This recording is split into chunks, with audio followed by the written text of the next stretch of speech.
Bismillahirrahmanirrahim. Assalamualaikum warahmatullahi wabarakatuh. Perkenalkan, nama saya Cindy Sophia dengan NIM 21210121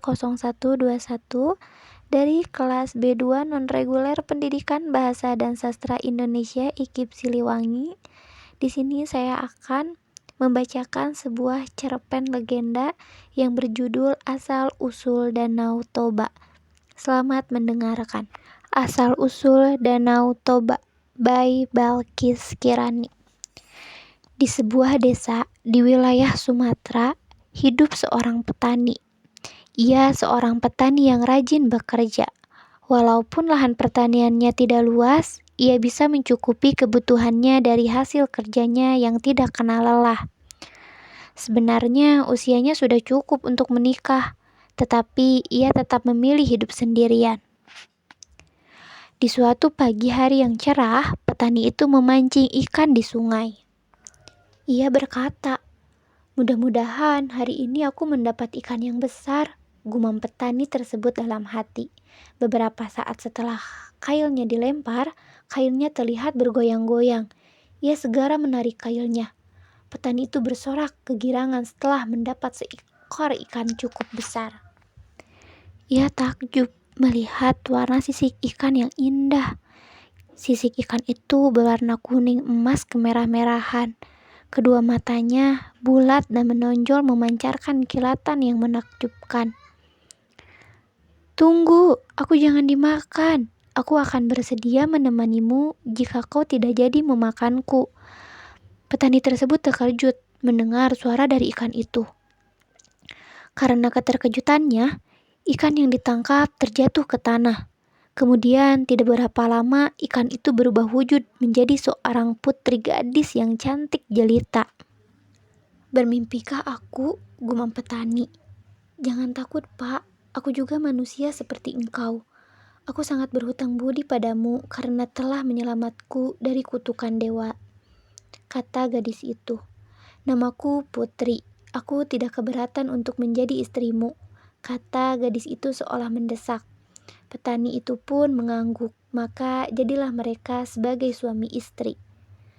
Namun, ada satu janji yang telah disepakati, yaitu mereka tidak boleh menceritakan bahwa asal-usul putri dari seekor ikan. Jika janji itu dilanggar, maka akan terjadi petaka yang dahsyat.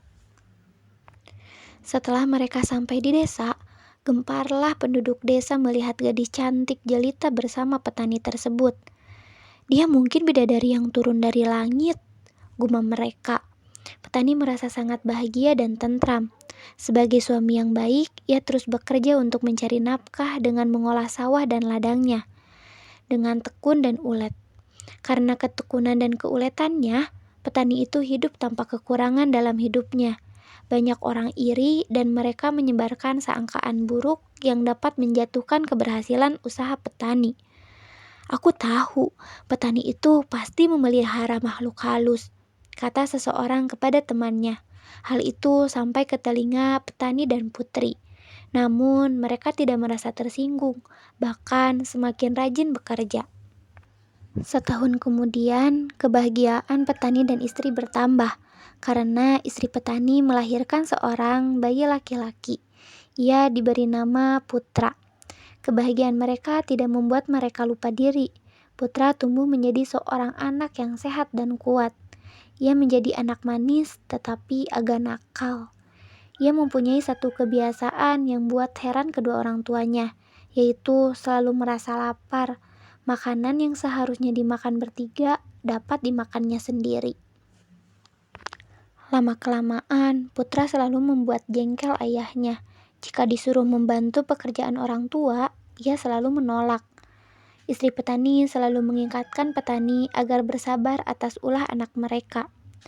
"Ya, aku akan bersabar. Walau bagaimanapun, dia itu anak kita," kata petani kepada istrinya. "Syukurlah Kanda berpikir seperti itu. Kanda memang seorang suami dan ayah yang baik," puji Putri kepada suaminya. Memang kata orang, kesabaran itu ada batasnya. Hal ini dialami oleh petani itu. Pada suatu hari, Putra mendapat tugas mengantarkan makanan dan minuman ke sawah. di mana ayahnya sedang bekerja. Tetapi putra tidak memenuhi tugasnya. Petani menunggu kedatangan anaknya.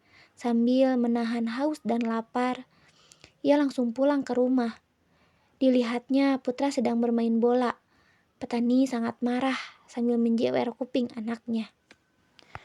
"Anak tidak tahu diuntung, tak tahu diri, dasar anak ikan," umpat petani tanpa sadar telah mengucapkan kata pantangan itu. Setelah petani mengucapkan kata-katanya, seketika itu juga anak dan istri hilang lenyap, tanpa bekas dan jejak. Dari bekas injakan kakinya, tiba-tiba menyemburlah air yang sangat deras dan semakin deras. Desa petani dan desa sekitarnya terendam semua. Air meluap sangat tinggi dan luas sehingga membentuk sebuah telaga, dan akhirnya membentuk sebuah danau. Danau itu akhirnya dikenal dengan Danau Toba, sedangkan pulau kecil di tengahnya dikenal dengan nama Pulau Samosir. Pesan moralnya, jadilah seorang yang sabar dan bisa mengendalikan emosi, dan juga jangan pernah melanggar janji yang telah kita buat atau ucapkan. Sekian dari saya, terima kasih. Wabillahi taufiq wal hidayah. Wassalamualaikum warahmatullahi wabarakatuh.